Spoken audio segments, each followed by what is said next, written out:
Welcome to Budget Wargamer. We've got the Corvus Belli Infinity Steel Phalanx for the Alephs. These are kind of like the Greek-themed force here. They have Achilles as one of their special characters. These guys are like the Myrmidons and some of the other troops in here, but really awesome models. They do come pewter with plastic bases, so it's kind of an old school setup, but this little starter box is really enough to get playing in the game. I do recommend, if you pick up one of these boxes of your choice, that you kind of supplement it with 3 or 4 of the different blister expansion packs to give you about 10, maybe 11 troops altogether. But here in this box it comes with the 6 troops, one of which is the character there in the main center to get you started. Let's go ahead and crack it open. And one of the cool things about these is they're actually really well packaged. They don't come wrapped, which is kind of a European thing, but when we open it up, we're going to find that inside that little box, we've actually got a cardboard box. So, and then inside the cardboard box, they've got it securely packed in here, top and bottom, with some thick, almost like battle foam quality, open cell foam. And then you've got your typical bases. These are not Games Workshop bases, but they're still the very similar Slotta style base, 25mm in size, so you're going to have one of those for each of your characters. And then just to show you the quality of these things, I mean, each single one of these characters is individually wrapped in its own baggie, quality assured. They've got a number right here to let you know who packed the contents of the bag. That way, if you have to complain, they can track things down for quality control purposes, and that's really something you don't see with a lot of game companies, is just that reassurance that, you know, there's that person behind it. So whoever you are, number 441, I've got quite a few of your contents here. But let's take a look at one of these characters. And this actually appears to be the main character, potentially, from the cover of the box. So let's see if we can get some better contrast. But here in the pewter, in your hands, they're going to feel quite fragile. I mean, the scale of these things is not your typical heroic scale, even though they're probably 28mm, 30mm, depending on what some people say.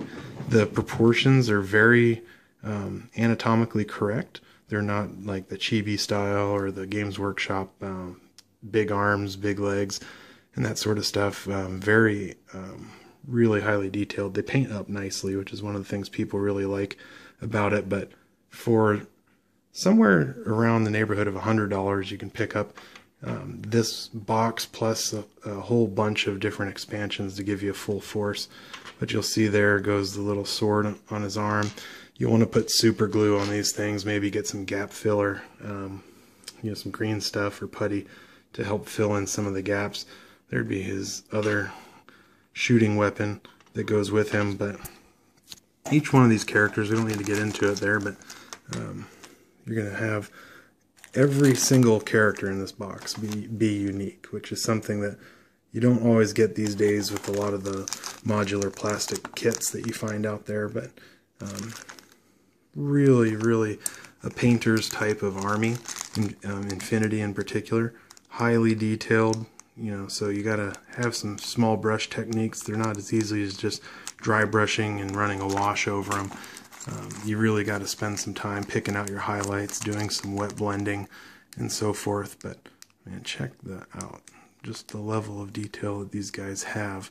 They're really easy to put together, but one of the downsides to the game in general not having plastics is that a lot of the new gamers that haven't been around for a while just aren't used to having to assemble and care for all these types of pewter miniatures. You know, you got to wash the metal before you prime it, which some people aren't in the habit of doing, to ensure that the primer bonds properly onto this this model, and then taking the time to put them in proper cases and storage after you've painted them so that the stuff doesn't chip off, because pewter miniatures are quite fragile, as the veteran wargamers tend to know. But look how much detail they've got there in such a small character.